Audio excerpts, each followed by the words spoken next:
Slappercast episode number 79. 79. 79. 69. Say it, Mike. Yeah. 69. He was doing that episode 4. He's like, 69. I was like, wow. Yeah, right. He knows. I know, that's why I was surprised you're only on 79, because I remember we were on 69 on episode 2, so. Yeah. That's drummer math. Yep. So- carry the 4. Yeah. So as you can see, we're sitting here with our former drummer, former Blaggard. Good friend. But always Blaggard, forever Blaggard, Mike McAloon. I can't get rid of the Tramp Stamp. Damn it. So last time we had you on was episode 49, I think. Whoa. So 69. It's been a 79. while. Yeah. See? It never ends. So it's been, I can't believe it. It's been 30 episodes since then. Yeah. It's crazy. Just a little bit. Wow. We all got rock and roll ears. Yeah. Feels good. We're running the audio through Patrick's head rush, so they don't have to wear headphones. Oh, that's cool. Yeah. Nice. It's Studio speakers. yeah. Well, it's kind of like having you on the floor again. So how are you, Mike? I'm good. I'm tired. Yeah, well, some things never change, right? Yeah, It's I know. hard out there. I know. Well, I'm on the night shift, so I went to bed around 8. So Oh. Well, Matt, I appreciate you getting up early for us, but in all honesty and all joking aside, we have a lot of people asking about you a lot of the time. Every time I call my mother in Ireland, I kid you not, she goes, hello, well, how Mike doing? You know, she's from Michigan. It's a pretty good Michigan accent, but she goes, Yeah. how are you doing? I don't want to know. So I just want you to know. I mean, in all seriousness, people ask about you all the time, and it's so it's really nice to have you come on. And I know you're taking off on vacation here in a couple of, so I really appreciate you coming on. But yeah, like I said, people are dying to hear you. So good to have you. that's good, and I appreciate you. Telling all the bill collectors and bail bondsmen and stuff that you haven't seen me. So I appreciate that, keeping it on the down low. Yeah. Oh yeah. But trust me, I'll just keep giving them the old address. Yeah. Haven't moved. Yeah. Still there. But man, this has got to be the only time you had a vacation with us was when I fell asleep, right? Yeah. I mean, you never. Yeah, we never were off. Yeah. It just never happened. It's weird. It's weird. I mean, I'm sure it's weird for you guys too, because I think I played music every week of my life for, since I started, and now it's like, haven't, and then, but also there's not really anywhere to play right now anyways, even if I was, so Right. It's weird timing, weird times, right? Yeah, Definitely. But Eric joins, and we're all just And look what happened. I mean, oh, boom, and then it's gone. I mean, just ghost town. It's just so crazy. Yeah. So I have some questions for you too. Young fella by the name of Gene Nokia. He's out of Nebraska. He wanted to know what it's like now being gone. I mean, I have some questions from us too, but Gene's one of those Italian types, that gets kind of restless and wants his questions answered quickly. So obviously the biggest change would be the hours, I'm sure. Yeah. I mean, honestly, Blaggard, life with Blaggards kind of prepares you for anything, and if you can survive Blaggards on St. Patrick's Day, that the world can't throw anything at you that's any harder than that. So it's not any harder. It's just different, and plenty of time on no sleep and caffeine and just trying to get through. So it's not all that different, but the main thing is just having weekends off, because it was just every Friday and Saturday people would be like, hey, I'm getting married. I'm like, I got a gig, sorry. Yeah. Now I don't have any excuses, so Yeah. So that's a bummer, but no, it's fun, like all the kids' birthday parties and stuff like that. It's it's good to be off on the weekends, and I just want to go to more kids' birthday parties. Tell me more about that. Yeah, No. yeah. They have hot dogs and balloons and Hey. yeah. Actually, little Patrick, I was just thinking about it yesterday. His birthday is next month. He's turning 3. So That's crazy. I know. I'm not ready. I'm not ready for that. It's September to me seems like the that's the fall. September's the fall, and it it's August here, so I think September is next month anyway. So yeah, I'm not ready for his birthday party, but we'll see what he's into by then. Right now he's into dinosaurs, which is super fun. Yeah. Yep. That's cool. Yeah, you remember dinosaurs, right, Patrick? I'm just racking my brain right now. Thanks for putting me on the spot. Are they the? Let's come back to that one. I think I saw one once at Yosemite, but I might be wrong. Eric, I just heard that today. yeah, Thailand. Yeah. Eric, so you filled in for Mike before. I did. Very well, I might add, up in Greeley, and Greeley just cancelled for those keeping score. So, Oh wow. yeah. So, so Mike, actually, that was when Mike was having the baby, and you know, with great figure and It's been 3 years already. Yeah, Jesus. Yeah. isn't that crazy? Wow. Yeah. No, it was. Mike was a great teacher. Definitely Mike, you sent me all those songs via the interweb. And what's going on over there, Chad? Oh, well, it's on the camera, right? Hold on. Ooh, You can hear me. Do you need me to set up the iPhone, Chad? Hang on, Mike. All right. Is it recording? Yeah, it's recording now. Okay. I don't know what happened. Weird. it just wants some of your attention, Chad. So, Mike, you sent me all the songs, via the interweb, and then we had a couple of rehearsals where you kind of sat with me and kind of coached me through, and that was invaluable. I mean, obviously, listening to the songs is one thing, but having someone there to be like, "Hey, by the way, it does this. Hey, by the way, it does that," or "This happens here," was great. So, I definitely thank you for that. That was a huge help for me on that trip. Yeah, no problem. And I mean, I love tuning into the streams. The kids every Sunday or Friday there's a stream. We put it on and we'll be floating in the pool and the kids dancing the music and stuff. But the coolest part for me is hearing the drums because it's different.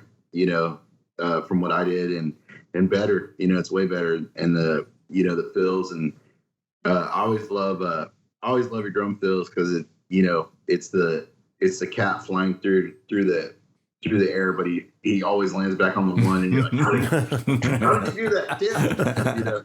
That's exactly what it is, Mike. That's a great analogy, man. That's exactly what it is.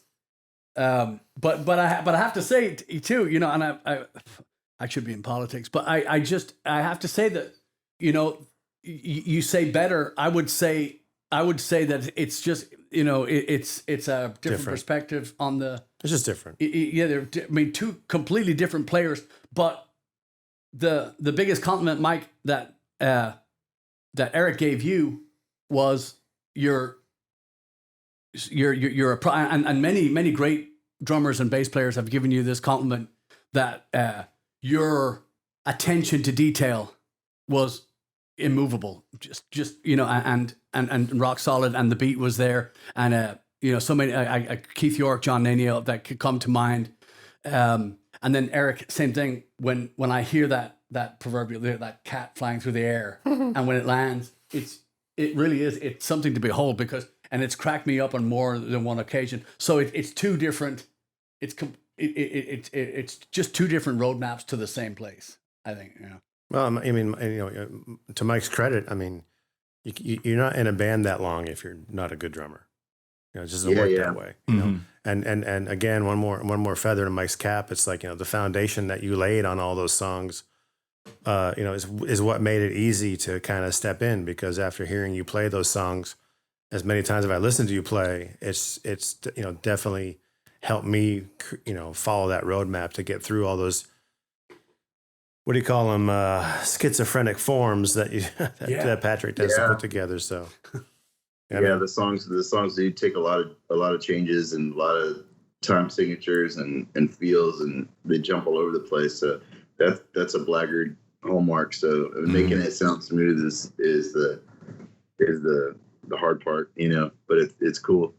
Yeah, I love it because I see the difference too. I always felt on drums, I came up when I started playing drums, grunge was really big, and you know, it was all about, you know, Nirvana and stuff like that. Nobody ever took a drum solo. Nobody ever took a guitar solo that was serious. You know, it was like Dinosaur Jr. or you know, Kurt Cobain guitar solos and stuff like that. Yeah. And it just, you know, so like whenever I got put on the spot to play a drum solo, I was like, wipe out, like anybody, you know. That's what I got, you know. Yeah. And you know, later on when I got older, I was like listening to Zeppelin and Bonham, and I was like, shit, I should have been like learning how to play this stuff instead of the you know, just meat and potatoes you know, stuff that I was doing. So, you know, it's cool because, you know, I feel like you know, you study the greats and the masters of drumming, and so you have all those licks and chops that you can stick in there. So it's thanks, man. It's almost like I feel like it's a disservice to my generation of the way that we got into music was, you know, through grunge and this anti you know, some of it was anti-good musicianship, really. Yeah, you know, that's a great point, Mike. I hadn't thought of that, and you know, I lived through that. I was bartending through that, so all the bands that I saw were playing that stuff, and I didn't notice because I ignored them. I mean, I really did. I didn't take any. You know, the and again, I don't care if it's a. You know, I never learned how to play guitar.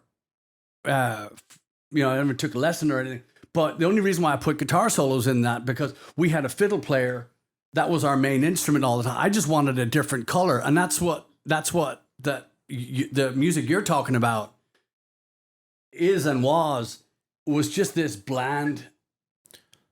You know, it was just this thing that went nowhere, and a great lyrics, and I'm sure there was a lot of thought behind it, but it was just boring to me coming out of the Maiden and the Sabbath and the Motorhead, you know, and Carpenters. But you know what I mean? That was the stuff that's a really good point. I hadn't thought of that, and we've talked about that before. That's very telling. And of course, Eric's talked. We speak at length about the amount of drummers, the amount of musicians that Eric's interviewed for.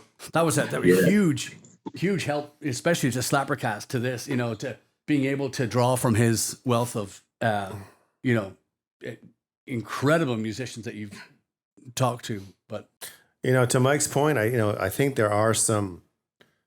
I can't speak much for the guitar players and the bass players or the singers, but coming out of that, I mean, there are some pretty stellar drummers. There's a handful. I mean, Dave Abruzzese, who played on that first Pearl Jam record, is fantastic. Tim Alexander, who played with Primus, is another great example of a great drummer. And I think Matt Cameron, who played with Soundgarden through all that stuff, I think those three are definitely some definite standouts. But a lot of times the music that they played didn't lend themselves to take that extra chance to do something really cool. I mean, I think the drum fill going into the last chorus of Black Hole Sun is one of the most amazing drum fills played in the 1990s. I mean, just the vibe and the feel of that going back into that is just like, every time I hear that song, I just wait for that one moment just to hear that. It just, I don't know what about it. I think it's the way the drums sound. Like the drums really sound good, but knowing that Matt Cameron's playing it is pretty amazing. But I mean, that's the only part of that song that I know. That's funny. It's like the best part of the song. I think Chris Cornell's an incredible singer, but it's the only part of the song that I know. Yeah, the drums just sound really good on that recording. I don't know what they did, but I mean, I don't know if he was playing AOT drums then, or if he was still playing if he's playing DW. Yeah, I think he's still playing the AOT drums. Anyway, but yeah, I mean, I think I have the ability of being a little bit older than Mike, so I kind of grew up, you know, in the 70s kind of listening, and 80s kind of listening to what was going on then. So I have that bit of a background and stuff like that. So it's just different. Yeah. I mean, even like your I don't even want to say it's not basic, but even like your Cheap Trick, right? Like there was the famous drum solos or famous drum licks, but 90s music, it really was just about, there was good grooves and good fills, but there wasn't ever like a, hey, this Pearl Jam song is going to start out with a 2-minute drum intro or something. It just wasn't the way it was, you know.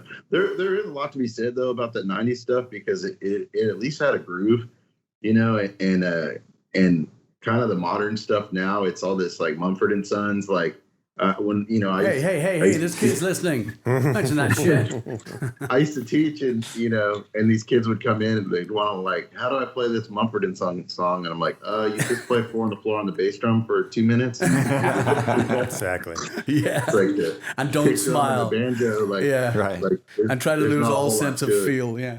So you know, when we're sitting here talking about those, you know, Matt Camerons and Dave Bruzzese, those guys really grooved, you know, and that was cool. Like we, you know, any kid who grew up playing drums at that time, like definitely learned how to get the groove. And of course there was like, you know, me and Chad always talk about the funky 90s bands, you know, like Fishbone and stuff like that really, you know, really swung and grooved. So it wasn't a bad time to like come up in music. It's just that like you know, we kind of frowned upon the Rush and the, you know, the Van Halen and all that stuff kind of got, you know, frowned upon. Hey.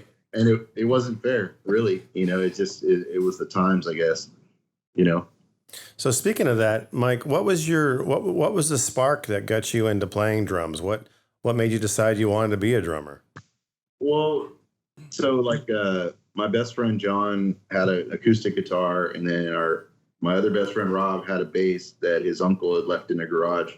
So it was we already had the band before I even played, you know. So it's like, you know, obviously we had a guitar player and a bass player. So I just by default had to be the drummer. And, you know, I was just dead set on it. My parents started to talk me out of it so many times for a year straight, you know, and I was like, nope, drums, I'm a drummer. And, you know, the first kind of guys that I idolized would be, you know, Dave Grohl. What was the guy from the Spin Doctors? Aaron Comess. Yeah, him. He's great. Yeah. Like we said, like the kind of funky 90s stuff like that. Do you guys want to do a Spin Doctors tribute? No, too soon. Was it? Have you been watching any of the stuff that Aaron's doing lately on Instagram? No. Oh my God, go check that out. It's ridiculous. I will. Yeah, he played basic a couple of years ago. He's such a good drummer. He's definitely. If people just know him for the Spin Doctor stuff, they're missing a whole entire complete musician from him.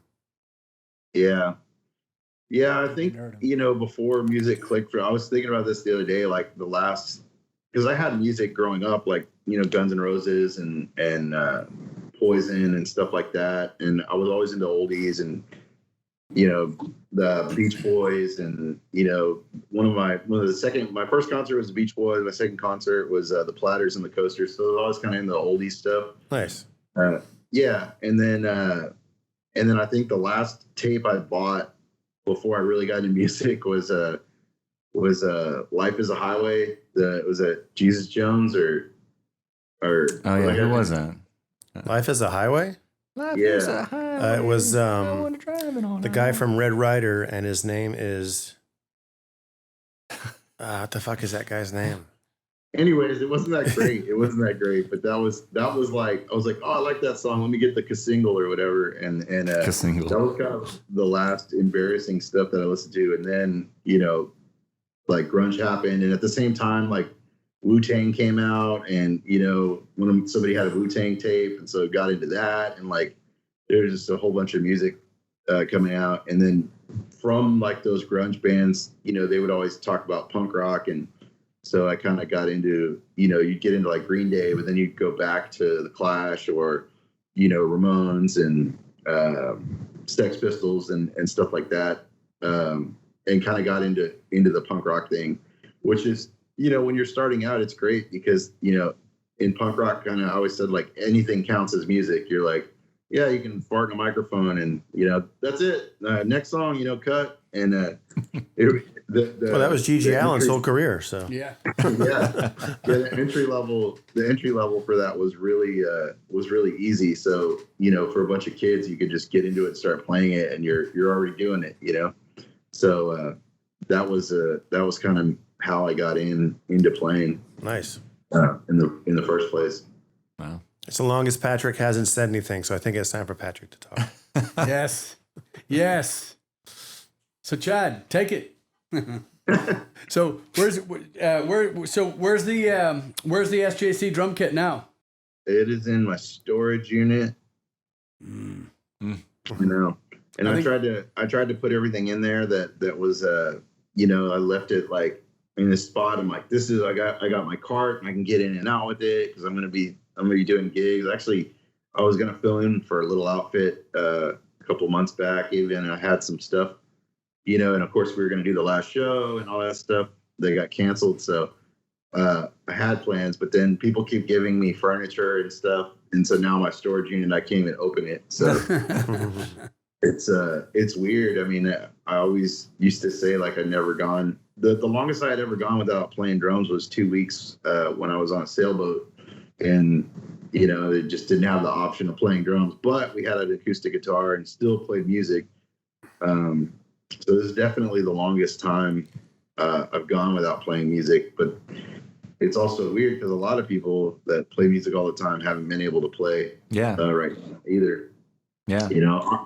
Obviously, probably I'm envious of kids stuck at home because I would just be on the drums all day,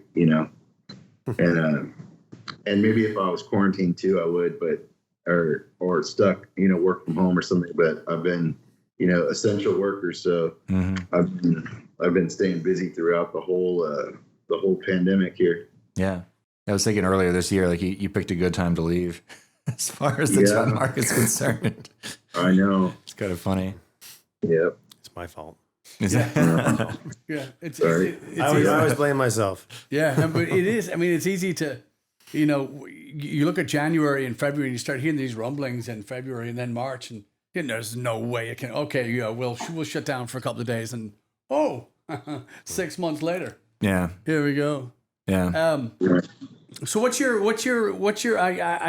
I know you miss, all those gourmet meals at those high dollar Scottish restaurant McDonald's. When we toured, what's the one thing that you would miss from the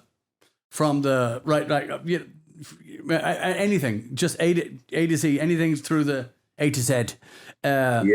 Through the thing. What's the biggest thing you miss about the playing, obviously, because I think I'm looking at three guys in a room and a guy on a screen right now that would just maybe cut off an appendage or two to get out on a stage right now. But what's the biggest other thing that you miss? I mean, it might surprise you, but probably the best thing would be just, laying down in the backseat of the van and taking a nap and just waking up 2 states later. You just blew through 2 states and you're where are we now? Okay, perfect.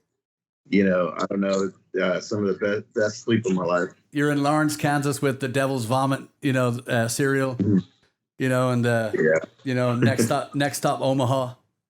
Yeah. Totally. I mean, it's really the travel though that I miss. I keep having these memories pop up on my pictures of last year, and we went to Vegas and California, or we went up the Midwest a couple times, and different festivals that are passing passing by and everything. So it's been that's the biggest thing is the travel, because especially having not gone anywhere since I was in Michigan in March, but I think that was the last time I traveled. So I definitely miss the traveling, because it's just everybody, a lot of people experience it when they go on vacation. You wake up somewhere new and your life seems more interesting because you don't have a routine where you're at. And so everything's new. And it could be just, hey, I went to McDonald's, but it was a different McDonald's in a different place at a different time. And that's what makes it exciting. That's what makes travel so fun, is the new. And so I think I just really I look at all the places I went last year and this year, I'm like, wow, I've barely been inside the loop, Yeah. 2 or 3 times, and I hated it. I hate going anywhere right now. It's awful. So, I definitely just the travel. I mean, that was always I always tell people, like, I went to, 48 states on a drum set, and saw them from behind a drum set. And that's the best thing that, that music gave me was getting to see things, and travel and get out there. Yeah. All right, one gig right now, one gig off the top of your head. You can go and play it right this. I'm going to ask everybody this same question. Mike, first, just right now off the top of your head, first gig, you got to go play one right now that we've already played as Blaggards. Go. It's going to be Weston Irish Festival. Yeah. Chad, is that yours? Yeah, that would definitely be the top of the list, or close to the top. I don't know. That's a hard question. It is a hard question, Eric. With Blaggards? Mm-hmm. There's been so many. I'm going to say probably the second show at Greeley. Yeah. Because the first show was like, oh, yeah, that's how that goes. Yeah. And the second show was like, okay, I got this now. But nobody noticed. Oh, I'm going to say it's the Jazz Festival in Rochester, the first time we played it. Yeah. They're both pretty good, but Yeah. that first one was... We're doing that. We're doing that with you. amazing. We're doing that. Yeah? Yeah. And is it canceled? Yeah. Well, we haven't submitted for it again. Book it so it can get canceled. Yeah. Okay. Yeah. Okay, cool. Thanks. I'll do it. Yeah, that was spectacular. Western Missouri too. Those guys, we can choose to edit this out or not. But I do want to say on that topic, or I guess on the whole topic, there are a few things that we can do, and everybody watching this, and hopefully we can put a link to this on. But there's some stuff that we can do, especially on our computers and our phones and all this shit. Is we can go to that Save Our Stages thing and sign these petitions, because we're talking, if you're just tuning in, folks, well, obviously we got Mike here on Slappercast number 78, and we're thank you, and we are in just we're in immense trouble if these clubs, O'Bannon's, Molly's, all these places that we play all the time are going to shut down. I mean, we are seconds away from these people being thrown out in the street. All these clubs, all these people that have built their livelihoods on these things. We are in jeopardy of losing all this stuff. So if we can post a link to this and everybody get on there and sign, because this is not just our livelihood. I mean, we're definitely a part of it, and we definitely, keep that wheel spinning. But the people that are the bartenders and the bar owners and the barbacks and the Mike, your company, can we say what that is, Mike? Sure. Yeah, sure. Who do you work for? National? I work for Republic National Distribution, so we distribute liquor and alcohol.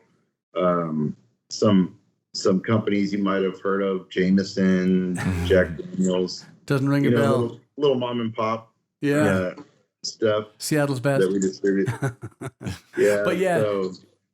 So we're definitely tied in with the bar industry and the restaurant industry, and this has changed a lot of it. For those companies too.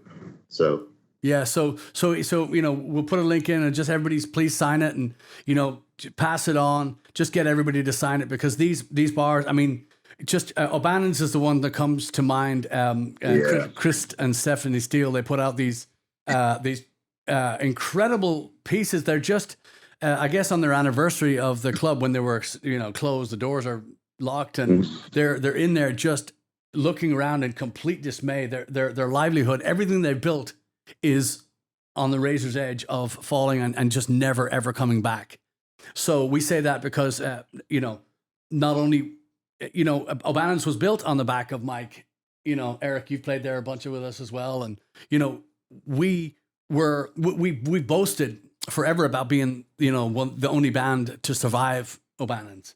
It was, they had many bands come through, and not a lot were asked back. Mm-hmm. And we And just yesterday, too, side note, sorry. Cocaine is a hell of a drug. It is a hell of a drug. I was in HEB yesterday, and I was recognized, and I had a mask on and sunglasses, and for some reason I always think that I'm I'm in disguise or something. You can't, but I'm very noticeable, especially because I'm in the feminine products aisle, and they go, I know, I heard. And so anyway, this guy, and he was from College Station. He goes, I saw you, or I know you guys. You're a singer, and but he was from he was College Station. And big Blaggard fan, and just we got talking. And it's really strange because I've got sunglasses and a mask. He's got a hat and a mask, and I don't know who the fuck it is. I've never, but he was raving about Blaggards and about his college days with us, and it's just so all this stuff, all these, and we've had people meet and marry. We've had people, we've just these clubs that have been built on the backs of rock and roll, and on the backs of these bartenders and bar owners that have put every bit of their life into this, into every brick and every bit of sweat, every muscle that they've ever used have been built, into these buildings, into these establishments, and they're about to be thrown away because these cocksuckers cannot decide, who gets to live and who doesn't. It's just so all that. Please sign and please help these places. Stay afloat, get afloat, come back, whatever it is. We're in dire. We're really. It's just getting. It's beyond. It's beyond scary right now. So yeah, it definitely feels completely wrong that you can go get your eyebrows done, or you can they look great, Mike. Essential nail salons or whatever like that, but these clubs can't open for anything or in any capacity, and it just seems arbitrary and not fair to a whole group of businesses, which is all our friends, all our acquaintances, right, are centered around these, bars and music clubs and music venues. And it just seems very arbitrary, and that they're kind of getting picked on and blamed, Yeah. And I don't know why. It just seems like, it's not right that, Applebee's is open and O'Bannon's isn't. That's just right. wrong. Right. Yeah. And O'Malley's the same thing. Michael and Corey up at O'Malley's in Weston, they posted the same thing, and the backlash they got for saying, "Hey, we're open, but you need to wear a mask," and these people attacking them for it, or anyway, it really is. It's just it's beyond unfair. It's beyond reason. So we need to, we really do. And even the people that don't go to bars need to be behind this, because the just the taxes that these guys are paying and still paying as they're closed is it's fucking criminal. Yeah. So anyway, sorry, Mike. I don't mean to we've been really looking forward to this this joyous moment of having you on, and I hate pissing on it, but it has to be said. It has to be said. And it's important too. And I hope everybody will go sign the petitions. And I know there's some funds too for families of bartenders guild and things like that. There's definitely a lot of people to help, and and also you guys can't put your hand out, but I'll do it for you guys. Patreon. It's $5 a month. You're not going to a bar anyways. That's your tip jar for a round on a Friday night. So just if everybody can just sign up for Patreon, $5 a month, it really helps these guys out. And I feel like I've been fortunate to keep working, so I've been supporting the band on Patreon since this kicked off, and there's really good stuff on there. I mean, really, this band Blaggards is putting out new material, new stuff, and you get to hear it first, and you're not going to hear it in a live show. So sign up for that Patreon. When they do a live stream, throw them a tip, just tip, but just or anytime you think about it, just info@blaggards.com, shoot them a little PayPal, and whenever you're listening to the podcast, and if everybody can do that, it's nothing out of your day to send $5 or whatever, because that's a cup of coffee, or it's really nothing. It's just it would be what you'd be tipping if you were going out to eat or going out to a restaurant. So if everybody can sign up and give deep, give till it hurts. Yeah, man, thank you. You're too kind. Yeah, and it is. It's worth it. It's worth it to support these musicians right now, because it's really hard, and it's not like you can just okay, I'm gonna do go lay bricks now or whatever. There's a lot of people out at work right now, but also and you just got to think about these people that have invested so many hours into being a musician, and it's really hard for them right now. So because they can't work, they can't apply their craft, and as much as people think, oh well, yeah, I listen to them on Spotify, like the streaming revenues is nothing. All these bands are making money off of live music, so and it's been taken away from them right now. So please support bands, and if you're gonna buy a shirt or buy a mask, buy a Blaggards mask, or go to the website and just order up some stuff and send them to your neighbors or whatever. Please help support these bands, and we're gonna get through it. I think when this is over, people are gonna be crazy. They're just gonna be so much more appreciative of live music. The first concerts back are gonna be crazy. I can't imagine. You take away the Renaissance Festival from these people for a year or two, and then when it comes back, they're gonna go ape shit. It's gonna be great. Yeah, so, that's really it's very kind of you to say. It really is, and you can't see me, Mike, but I'm actually pimping the masks. He's modeling it. Yes, but I do have to say too that at Laurie, people say, "Who are Laurie and Chris? Why do you guys talk about them all the time?" Well, I'll tell you why. The mask that I'm wearing was the brainchild of Laurie and Chris. Laurie, Chris just goes, yeah, good idea. But yeah, Laurie went out and she took care of the masks and had them made, and they're beautiful and they're comfortable, and I've had more than one compliment on it, saying that you should get one for the top half of your face, which I take as a compliment.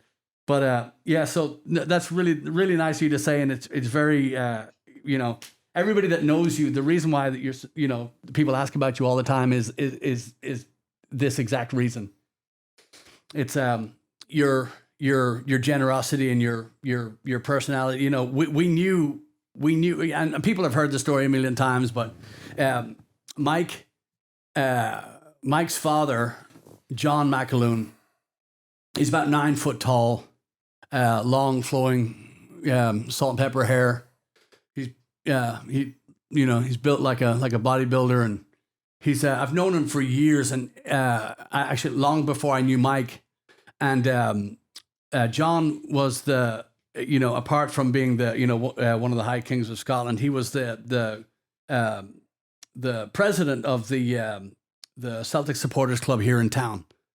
And we used to, back in my On the Dole days, and when Chad and I formed Blaggards, we often be asked to go play these the Bobby Lennox Celtic Supporters Club, the Glasgow Celtic Supporters. So it's a soccer club, and it's basically the only team in Scotland. Mike, am I right? Yeah, you're not wrong. John is. I just don't want John to get mad. So, so I knew him for a long time, and then one day we were playing a show at the Bull and Bear or something, and we were playing with this drummer, and I'm not going to mention any names, Frank. And this guy, he had the biggest drum kit. He made Neil Peart look like Phil Rudd. Rush versus AC/DC. It's just this massive kit, and he couldn't play it. And it was one of these old I think they're 70s kits, but they had the oil in the heads, hydraulics. Yes. and the ugliest looking and the worst sounding kit you could ever imagine. So he didn't know any of this stuff, but swore up and down that he could get through the gig. So what I would do is if we're doing a song like that, now I tap. He didn't understand what I was doing. This is supposed to be the hi-hat, and this is supposed to be the snare, right? And I would just turn around and go, that's the tempo. Just follow along. What? I mean, so we went through a whole gig like that. You go, the next song is, Mike would call that a polka. We would call that Jig. Seizure. Yeah, jig. Seizure. And so I would do that. You remember that? No, that was Tom. That was Tom's last gig. I was about to say. Yes, very good. Very good. I couldn't be there. I think I had a gig with Davey that night. I think that's why I wasn't there for that show. Okay, good. Because you probably wouldn't have returned. Or maybe Tom I think that was New Year's, right? Wasn't it a New Year's gig? I don't know. It was something where the drummer so bad was there, I remember the drummer was so bad that Tom quit the band after that. Yeah. He blames you to this day. Because I remember we played with him at Beverly. I think you had already asked him to fill in because you were desperate for drummers. You lost a guy who was there before. We didn't have a player. Yeah. So and then we played with him on Wednesday. This is the three of us, and it didn't go very well. He was having fun, but I remember looking at you. Are you crazy? Why? Are you sure this is going to go well? Yeah. They're like, well, we don't have any choice. Just take what I can get right now. It was insane. That was the problem du jour then, and so we got through the gig and it was just appalling. This guy could not follow, nor did anybody. People that have never played before would understand that's probably or train. God forbid you give a train. But anyway, so we get through the gig and it was unlike your dad, but he did have a few drinks that night.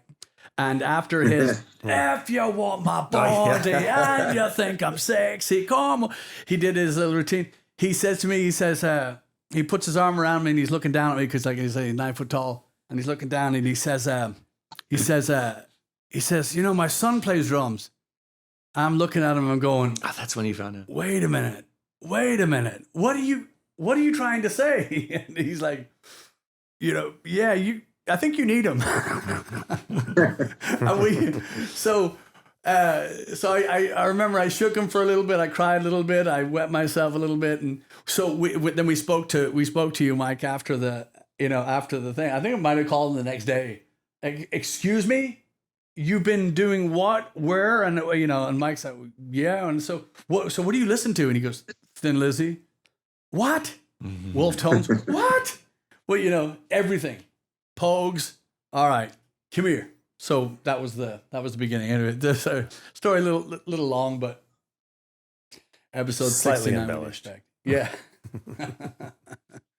But yeah, so Mike, make sure you tell your dad I said hello. I will. It's funny because my dad being so Scottish, and I've tried to get him, hey, hook me up with a job, something, you got anything, and he would always make me, get everything on my own, no introductions, no help on anything except for, music. Oh yeah, I know a guy who needs a drummer, and ended up being the best gig of my life.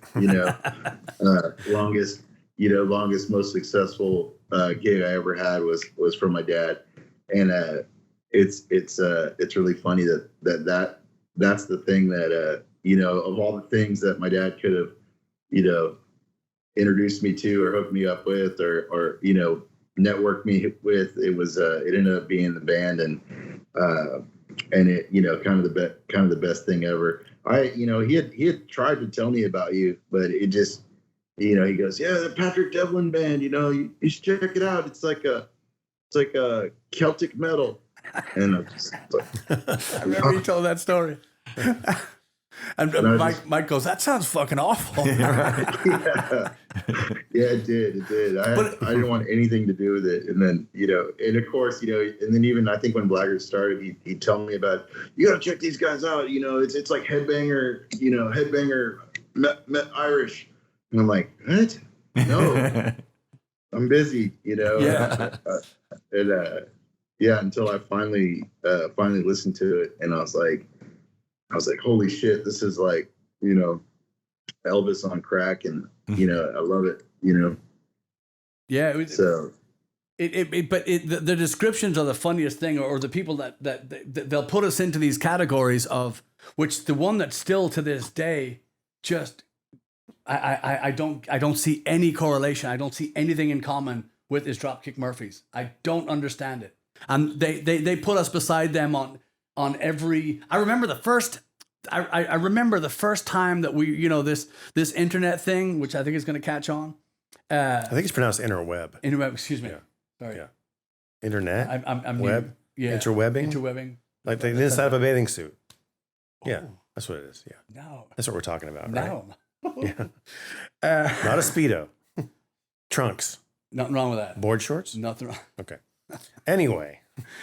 Where was we? The interweb. yeah, we're about to start slagging on Dropkick Murphys. Yeah. Yes. Why they keep. I remember the first. Thank you. The first time that we. We need my the first time every that we week. got. The first time that we got dogged hard on our, and I forget what song it was, but it was one of the songs on a radio, and somebody said, "Why don't you rip off why don't you something the Dropkick Murphys?" Like basically, we were trying to be the Dropkick Murphys, and I was what the wait a minute, we got harmonies and there's melodies and there's it's Yeah, I remember there's a kid somewhere thought that we had stolen Rocky Road to Dublin from them, like that was an original. oh yeah, it was it that something, one? I think it was something like that. Anyway. Yeah, but it was It's the like- first time that we had been exposed to the interwebs and B put in that category. That was the first time that I said, whoa, wait a minute, okay, let's back to the drawing board. I don't want to sound like that. Yeah. There, of course, there's nothing to but it's funny the people's description, like Mike's dad and telling him about the band, and because I remember back in the MySpace days there being the band out of, I think it was Long Island or something. John O'Doom from Finn's Fury calls me up and he said it's Mystic or Celtic Cross or one of those bands, and there was it was one of these. Were trying to do Celtic metal, and Not Celtic Frost. no, different thing. Celtic Frost. That was some good stuff. That was Right, some good. okay. But no, this was a Celtic band that was Frost? trying to do Ugh. that. Yeah. Just sounds terrible. Yeah. The name will come, but it was back in the, we tried to listen to a couple of minutes of it. And it was just deathly boring. And, but again, everybody doing their own thing and having their own swing on it. But to be lumped into that category, it kind of wakes you up. For people to put us alongside Dropkick Murphys, I don't understand it. That's and this new record too is gonna really push us away from. Yeah. Oh, and on that note too, Mike, we spoke to Christopher Longwood about mastering. Yes. Yeah. Oh, he's the best. He is the cool. best. But he was singing your praises because he had the first time he heard of us when you were playing with the fucking transmissions, and you were working with him, and he said that ever since that he had his eye on us and he's wanted to do this. So it was another great link. Yeah, That's great. it's. I don't want to say it's a shame because he was such a great engineer, but when you get to be a really good engineer, then you end up getting to do mastering, which is way easier, but pays way better. And it was always a shame because I always wanted to record another album with him engineering, but he just he's too good. His ears are too good at mastering, and he was fully immersed in the Sugar Hill thing, and Rodney Myers was the master guy over there. Just killer, knew everything there was about mastering, and Chris learned everything from him, and then took it to the next level. So Yeah. That's awesome. I'm glad he's gonna be able to finally work with us. And yeah, we would always chat. He'd be like, "Wait a second, so how many shows do you guys play a year? Yeah. And how? Wait, you got this many people on Facebook?" He was just seeing all the numbers, and he's like, "Why isn't this?" He knew the potential of it, what it should be. And so he's always been a adjacent, stalker fan. And he's just, one of the best. And I know, he travels around too now. So he's not even just Houston. He's all over the place with going people fly them into different places just to master. So that's really cool. And speaking of like mastering the new album and stuff, I heard the Sweet 16 on Patreon. If you sign up, you get the early access. I heard kind of the Sweet 16 demo, and I just love it.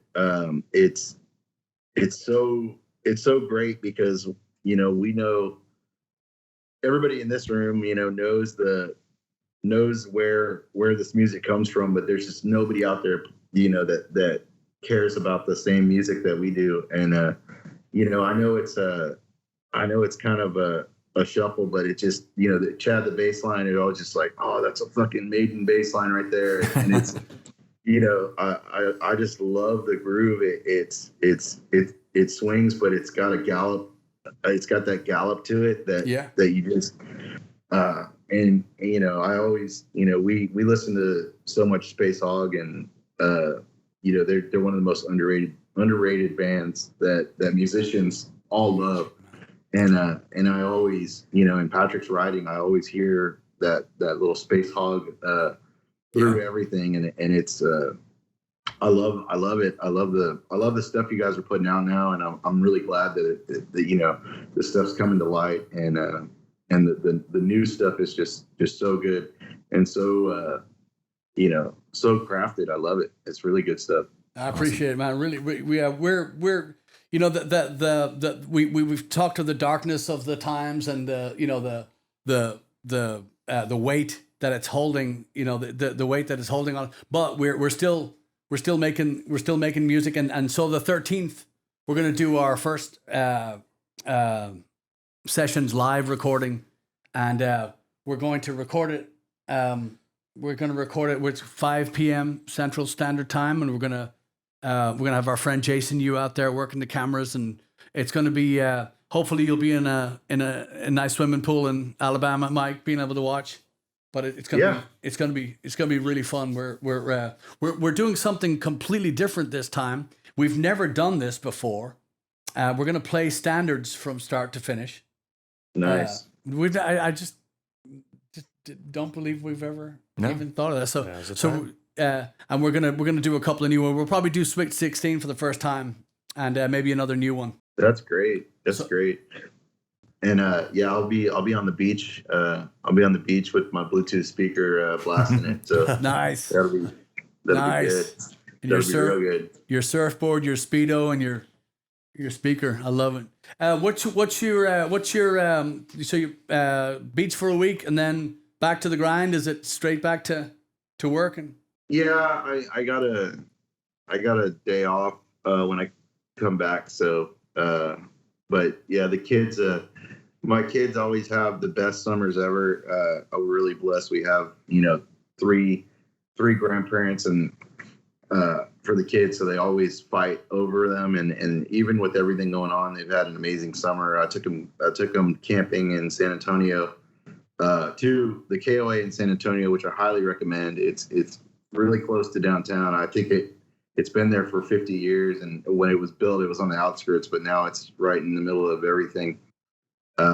So they got to do that, and then they just did a week in an Airstream trailer on a farm, and then I'm taking them to Florida. They come back, they're going to Livingston to the lake for a week. So kids are all over the place, and they just having the best summer. I want to be Mike's kid. Yeah, I want to adopt me. I want to be your kid. It sounds like fun. Yeah, Olivia last year, she drew, all this was in a car. She went to California to San Diego, and then when she got back, she drove to Detroit, and then went to upstate New York, and camping on the St. Lawrence River. Dang. All in a car, and it's just I'm so glad because I kind of had the same traveling childhood. My dad worked offshore, so we would always, he'd be at work all the time, but when he was home, he was off. So we would take these 2-week road trips and drove everywhere. I mean, we went all over the Western United States. At the time, we lived in Arizona, so I love that, I had those memories traveling and stuff when I was a kid. And I love that my kids have that, they know how to zone out in a car for 8 hours, Yeah. Learn for the best. Yeah. Yeah. That's so If anything, they'll be prepared for future life as a road musician. So. Yeah, they can teach us. We're gonna need to relearn. Yeah, no kidding. Yeah, I bet the band's just pissed, just like, fuck, let's go. I'm afraid to look out the window. She's staring at us right now. I can feel her on my back. Yeah, it's not. Yeah, bands like to get on the highway and be like, hey, you know what? We don't need gas for the next 7 hours. Yeah. Let's see who can last longer, me or you, huh? Yeah. Well, I want to take that challenge so bad. Yeah, then you're gonna get a bladder infection and kidney stones, but that's okay. That's all right. Just something else on the kids menu. What's your so Chad? What's your? You get in the van right now. Where would you go?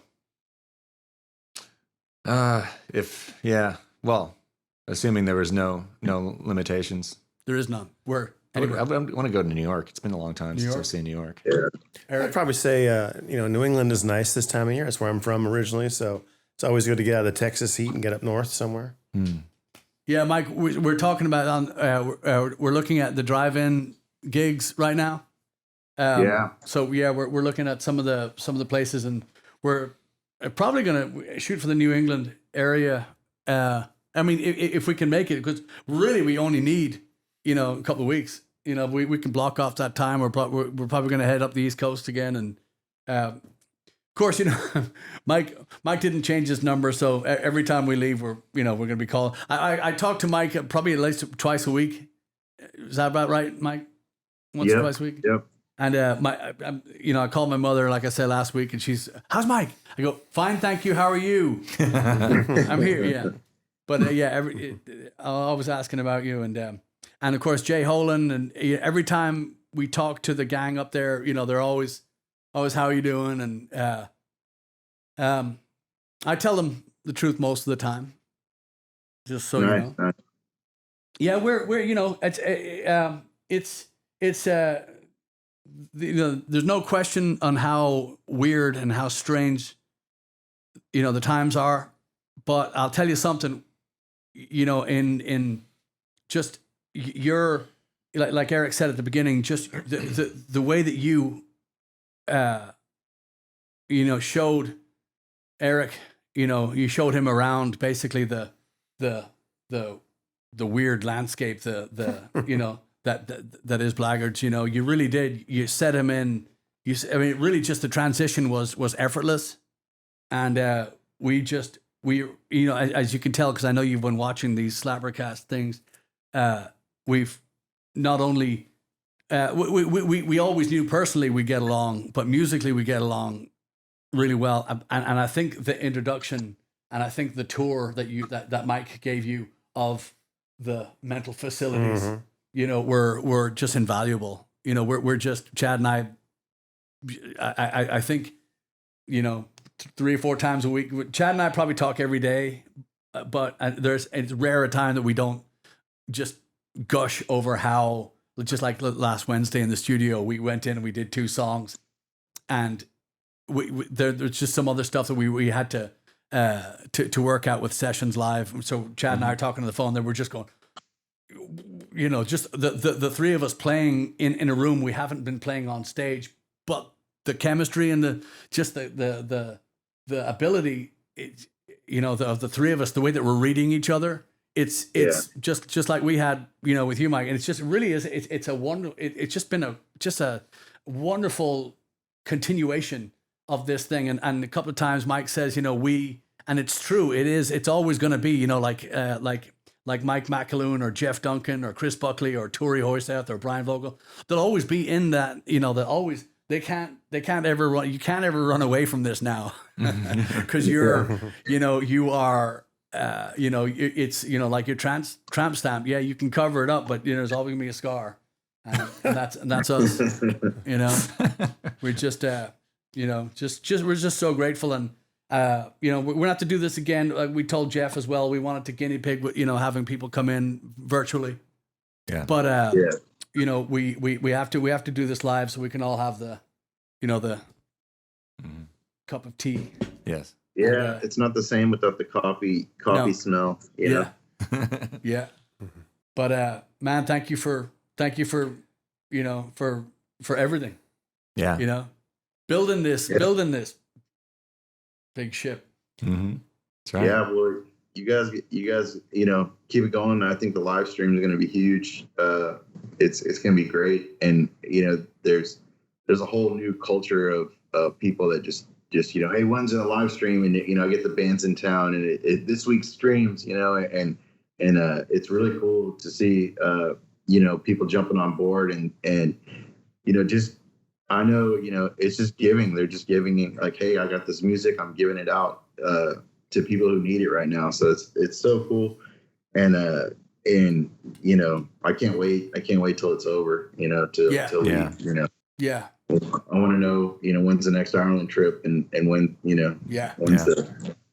Oh man, I'm ready for it. No, I'm ready to get back in a pub and just, you know, I miss it all. You know, I miss all that stuff, and it just, you know, sick and bored of the, you know, the same shit every day right now, and anything different is what everybody needs right now. So, you know, I can't wait till this is over. Yeah. But you know, we're gonna have to. So. Yeah. Yeah. Yeah. It's coming. We know we are definitely going to be ready when it hits. I'll tell you that. Yeah, for sure. That's what's great, you know, because things are going to open up, you know, a new album's going to drop out, and just, oh man, we've always talked about it, you know, just how huge the next album is going to be. And, you know, so, and now it's just going to be even better, you know, it'll be the right time when everybody just, you know, you're going to have what everybody needs right now. So yeah. It's awesome, man. I believe it. I believe it. Yeah. I literally just rolled out of bed for this stuff, and I'm probably gonna roll back in. Yeah. But I know you did. I know you did. Yeah.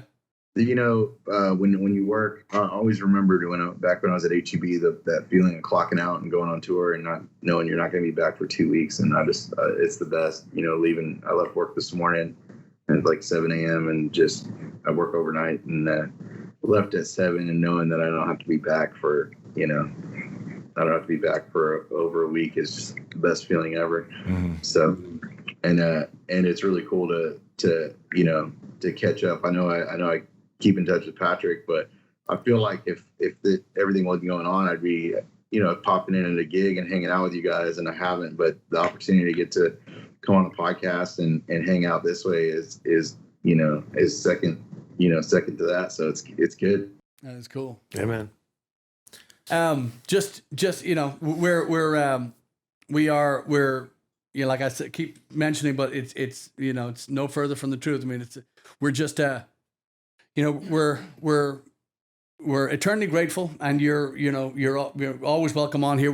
You know, like I said, I can't wait to have you on here, because the hijinks is lost on the, you know, we can't get into a lot of mischief here, you know, over a speaker, but we'll get you on here, and we'll tell some good horror stories. We'll change the names and whatnot, but a quick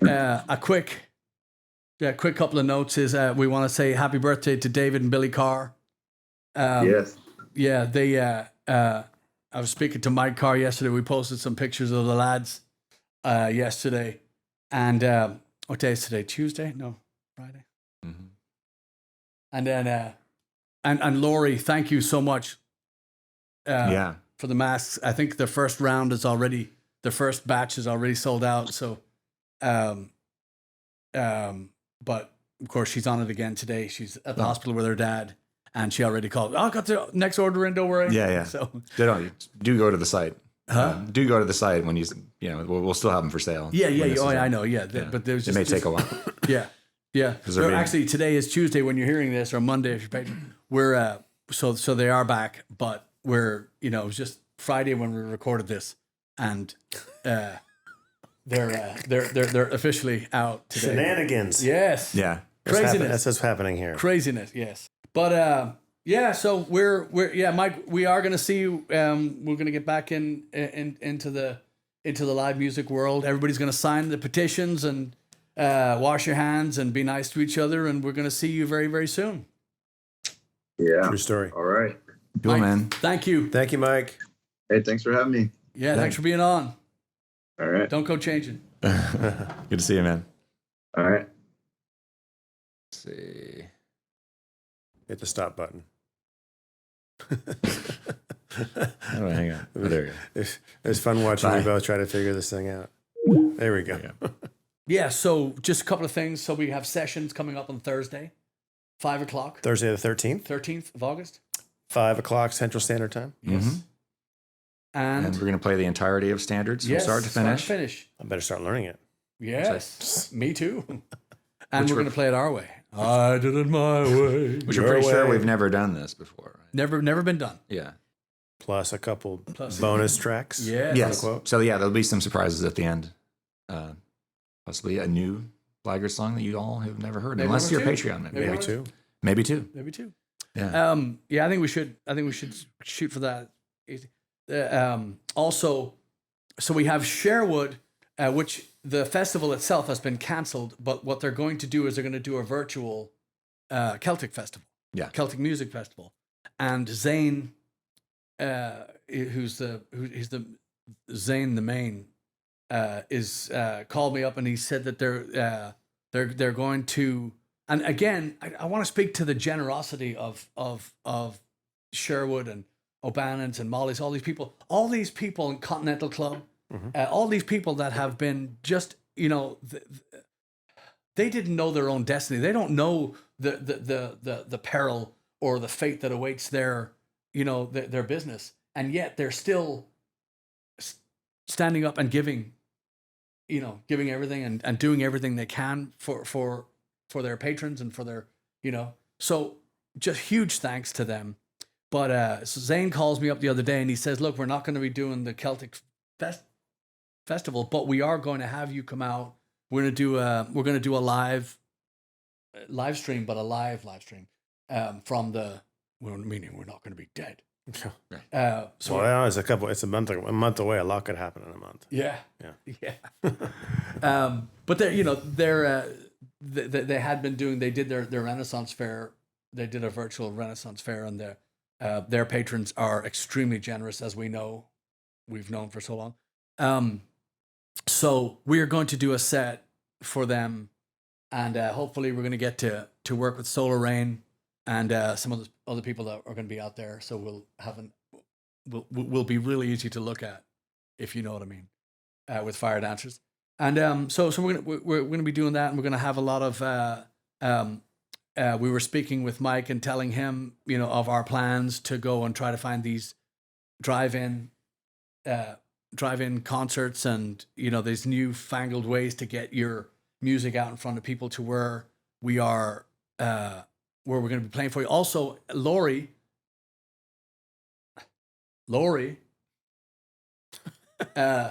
It never ends. Make sure you got the Yeah. Yeah. The right side. This side. The correct side.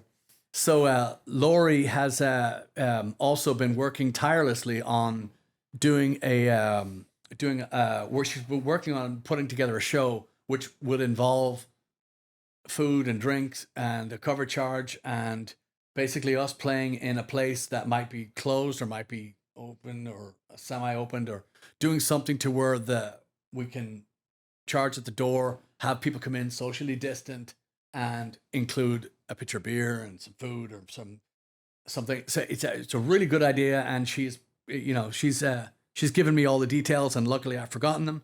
So I won't go into. That's not what I said. So we're working on this too, and like I said, Lori is one of the. She's one of those people that just she doesn't sleep. When she closes her eyes, she's plotting, and then when she wakes up, she's got everything sorted out. So she's always taking care of us, and she's always been first on the. So, Blaggard's den mother. yeah. Very, very grateful the effort she's putting into helping us sell these things. She spec'd out. You already talked about the mask. That was her idea, right? She just kind of took the initiative on that. And yeah. So the future is not bleak, for sure. We have our work cut out for us as far as plotting the path, but we are going to get that. We're going to be on that. And I can't wait for you to see the Sessions Live show on Thursday, August 13th, because we're putting a lot into it, and we're going to have some surprises. Yeah, we're going to broadcast live from the Continental Club. Continental Club, Here in town. 3700 Main. You know it. Houston, Texas. did we mention our friend Jason Yu is going to be running the cameras again? Did we say that? Jason will be helping us out for that. Yeah. Yeah. Is that it? I don't think so. There's a nice little tail on that kite. Mm-hmm. That's pretty racist, but we can leave that in. Tail on the kite. Tail on the kite? I'm off to the liquor store, so Yes. let's wrap this thing up. Yes. Do you need to borrow my ID? Godspeed, man. Yeah. And a box to step on. Yes, I am this tall. I am this tall to ride this ride. Sorry. Yeah. That was really fun. That was really fun. But great thanks to Mike for calling in. And Yes, thank you, Mike. thanks to Joan Nanier for the questions. We'll be talking soon. Yeah. And actually, I think we'll have John on the show next week. What do you Yeah, I think? was about to say. Oh, really? Should we? Yeah. Should we? Yeah. Let's have him on. Gonna make an Otherwise, appearance? We just decided we're going to have John on the show next week. John who? John Nania. Where's he from? Nebraska. Why? He likes corn. So anyway, thanks for listening, you all, and sign the petition. Be nice to each other. Wash your hands, and remember, respect your drummers. One day you might have them both in the same room. Exactly. Both of them. Ish. Ish. All See right. ya. Bye-bye.